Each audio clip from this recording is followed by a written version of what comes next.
राजा और उसकी 3 बेटियों की कहानी।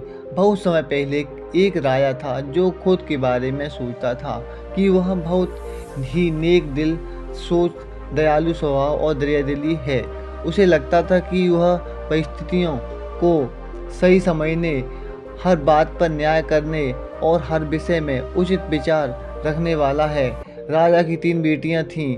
एक दिन उसने अपनी बेटियों को बुलाया, कहा, मेरे पास जो भी है वह सब तुम्हारा है। तुम तीनों मुझसे ही जीवन मिला है। मेरी इच्छानुसार ही तुम तीनों का मूल भूत, वर्तमान और भविष्य बना है, जो आगे भी ऐसे ही बना रहेगा। मैं ही तुम तीनों का भाग बनाता हूँ। राजा की यह बात सुनकर उसकी 2 बेटियों के ने शांत मन से राजा की बात में हामी भर दी, लेकिन तीसरी बेटी ने ऐसा नहीं किया।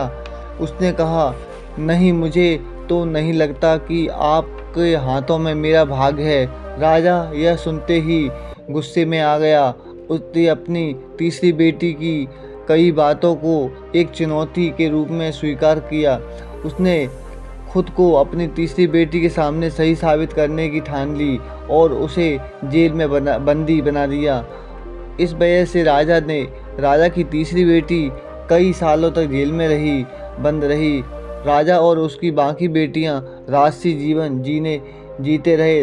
राजा मन ही मन सोचता है कि यह मेरा ही हुक्म है, जो मेरी बेटी जिद्दी जेल के में कैद है। लोगों को भी यही लग रहा होगा कि राजा का ही हुक्म है और जो उसकी बेटी को ऐसा भाग्य मिला है।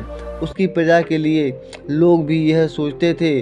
उन्हें लगता था कि राजा की तीसरी बेटी ने जरूर कोई गलत कार्य किया होगा, तभी उसे जेल में कैद करके रखा गया है, वरना कोई भी पिता अपनी बेटी के साथ भला ऐसा क्यों ही करेगा। राजा कभी कभी जेल में कैद अपनी तीसरी बेटी से मिलने जाता था। उसकी तीसरी बेटी बहुत कमज़ोर हो गई थी, लेकिन अभी भी उसने विचारों में कोई बदलाव नहीं आया था। मगर राजा अपनी कमज़ोर होने का राज छुपाता रहा।